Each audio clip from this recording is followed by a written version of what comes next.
Okay, good day. Introduce yourself. Hello, ma'am, sir. I'm Madel Lorenzo, 36 years old, single, but have 3 children and a live-in partner. How old your kids? My children are 15 years old, 13, and 2 years old. Okay, who will look for your 3 children if you're going to Hong Kong? My parents, ma'am. Your family allows you to go abroad. Yes, ma'am. How many brothers and sisters do you have? I have 5, ma'am. 5 brothers. 2 brothers and 3 sisters. Okay, what is your position in the family? I'm the eldest. Do you have a live-in partner? Yes, ma'am. How long you been together? 3 years. 3 years. Okay. And are you an ex-abroad? Yes, ma'am. From what country? From Saudi Arabia, Dubai, and Singapore. So first employer is in what country? Huh? You went first in Dubai, Second. Saudi Arabia, and Singapore. how long you work in Dubai? 2 years. Finish contract. Okay. How about in Saudi? 2 years also. In Singapore? 5 years. Okay. In Dubai, how many members of the family did you serve? Dubai, How many members? 7. Who are the 7 members? My madam, sir, and then the 5 children. How old the kids? 25, 22, 20, 15, and 9 years old. Okay. So all grown up.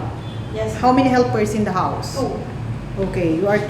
The other helper is a Filipino or Indonesian? Indonesian, ma'am. Okay. You share job with her? Yes, ma'am. Okay. How about in Saudi? How many members of the family? 4. Who are the 4 members? My sir, madam, and the 2 boy children. How old the kids? 25 and 13. Okay. All grown up as well. Yes, ma'am. How many helpers? Only me. In Singapore, how many members of the family? 7. Who are the 7 members? My madam, sir, 3 children, girls, and grandma and grandpa. Okay, so the grandma and grandpa is still healthy when you work with Yes, them. ma'am. And do you have any day off before in Middle East? No, ma'am. In Singapore? Yes. How- Twice a month. Twice a month. Okay. So before, you cook Chinese food in Singapore. Yes, ma'am. What Chinese food can you cook? Do you still remember? Yes, ma'am. I cook rice, steamed fish, cook pork soup or soup, fish soup, fried noodles, fried vegetable, everything like that. Okay. Now you want to work in Hong Kong. Yes, ma'am. For what reason? To provide for my children's schooling, ma'am. Okay. How long you want to work in Hong Kong? As long my employer need me, ma'am. What is your educational attainment? High school, ma'am. Okay. High school graduate. Yes, ma'am. Mm-hmm. And how long you want to work in Hong Kong? As long my employer want me. Do you accept day off that not fall on Sunday, only weekdays? Yes, ma'am. Are you willing to share job with other helper? Yes, ma'am. Are you afraid of any pet? No, ma'am.